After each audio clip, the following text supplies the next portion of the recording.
Dulu Pak Bu, Al-Fatihah itu sering sekali saya dengarkan seperti itu. Ngaten nih Pak. Mau dicoba dulu? Boleh nggih? Monggo dibuka surah Al-Fatihah. Tadi lakukan itu. Boleh nggih, aman. Nggih. Kita pending sampai ayat 14 surah Al-Mutaffifin. Karena ini penting Pak Bu. Terbiasa sekali kita membaca seperti itu, ngoten nggih.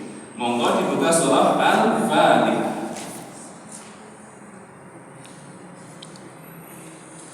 Namun halaman paling depan nggak perlu nyari-nyari.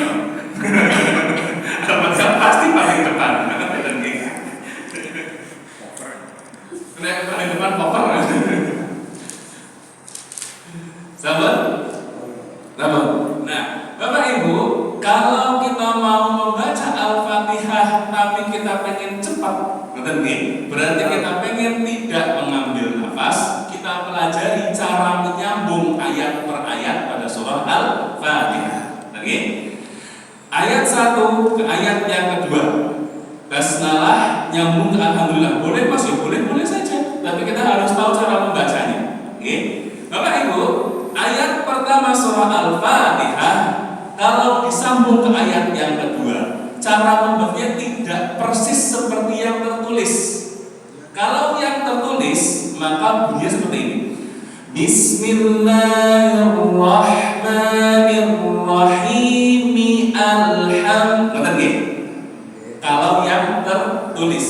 Tapi kalau panjenengan nyambung, caranya bukan mi'al, tetapi mil. Saya contohkan. Bismillahirrahmanirrahim. Jadi alifnya diabaikan. Kok diabaikan Mas? Karena aslinya alif pada ayat kedua surah Al-Fatihah ini adalah hamzah wasol. Hamzah wasol itu dipakai ketika awal bacaan, tetapi diabaikan ketika ada di tengah.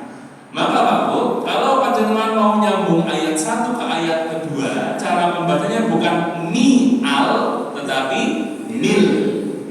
Lagi, kalau saya cepatkan, Bismillahirrahmanirrahim. Alhamdulillahirabbil alamin.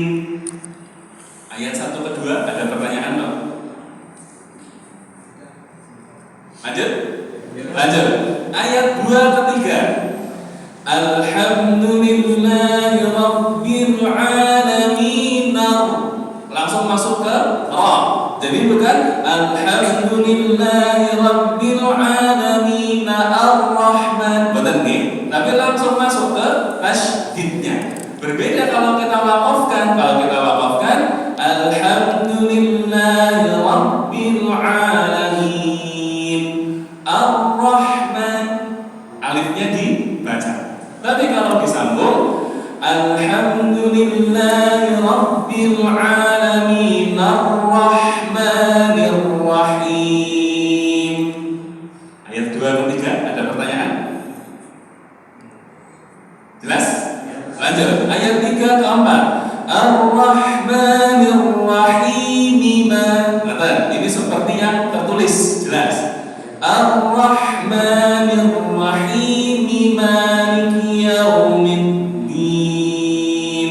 Jelas? Lanjut. Ayat 4 ke 5. Maliki yaumiddin iya, seperti yang tertulis.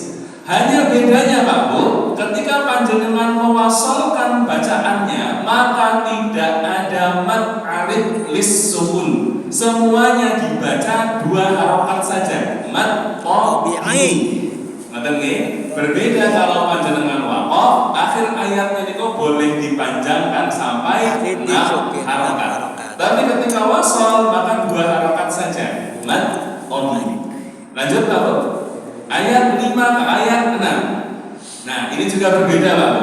Kalau saya bacakan persis teksnya, Iyyaka na'budu wa iyyaka nasta'inu.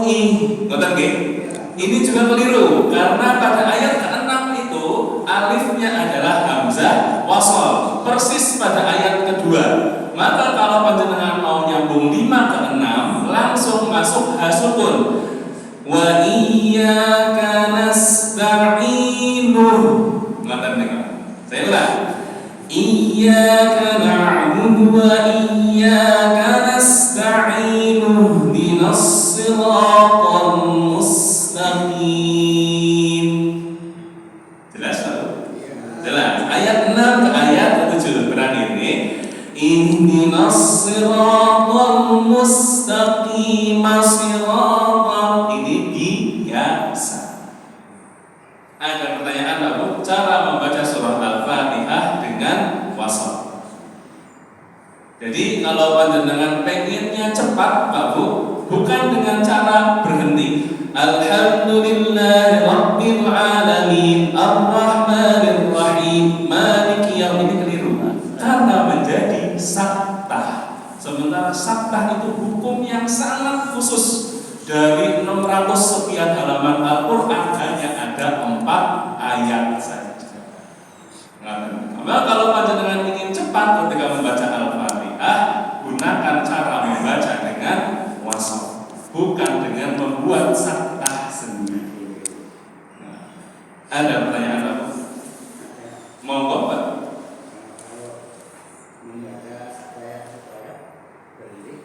Wah, sangat boleh Pak, sangat boleh. Justru yang saya paham itu yang paling disunnahkan Mbak. Karena pada sebuah hadis qudsi itu disebutkan bahwa ketika seorang hamba itu membaca Al-Fatihah dalam sholat, Allah itu menjawab setiap ucapan hamba tersebut. Alhamdulillahi Rabbil Alamin, Allah menjawab, hambaku sedang memujiku. Ar-Rahmanir Rahim, hambaku sedang menyanjungku, dan seterusnya. Jadi setiap ayat di surah Al-Fatihah di Mbak, ketika kita bacakan satu persatu, kita resapi ayatnya seolah-olah sedang berbicara dengan Allah, itu sangat-sangat bagus. Justru itu yang paling dianjurkan. Yang boleh? Di sunatnya sih kan berhenti di akhir. Hanya itu selanjutnya boleh mengambil nafas lagi. Yang mana Pak? Oh, saktahnya nih. Kafi. Saktahnya. Iya, di akhir ayat. Oke, jadi tinggal memilih Pak. Karena kebetulan pada surah Al-Kahfi saktahnya itu persis di akhir ayat. Ngerti nggih? Bapak panjenengan boleh memilih saktah tanpa mengambil nafas, boleh memilih waqaf mengambil nafas. Tapi kalau saran saya, karena tadi itu Pak, karena saktah hanya ada 4 tempat, maka ambillah saktahnya. Tapi kalau mau mengambil waqaf nafas kok pas tempatnya waqaf, jadi tidak ada masalah. Monggo mawon, yang manapun bisa. Iwajah qaiman. Ngerti tahu? Ada lagi? Cekap nggih. Jawab, maka monggo, ini minimal terdapat 1 nggih yang kita inikan surah Al-Fatihah. Biasanya saya sering sekali dengar Pak ngomongan niku nggih. Ketika membacanya cepat, yuk kita membacakan dengan cara saktah tanpa mengambil nafas, ngoten niku. Padahal saktah itu hukum yang sangat khusus. Maka pilihlah di antara 2, tidak ada opsi lain. Panjenengan baca dengan waqaf berarti mengambil nafas, atau panjenengan pelajari caranya membaca untuk wasol, maka tanpa mengambil nafas boleh, tapi cara membacanya jelas berbeda. Nah tadi kalau mungkin semoga ada manfaatnya. Tutup dengan doa kafaratul majlis. Subhanakallahumma wa bihamdika asyhadu an la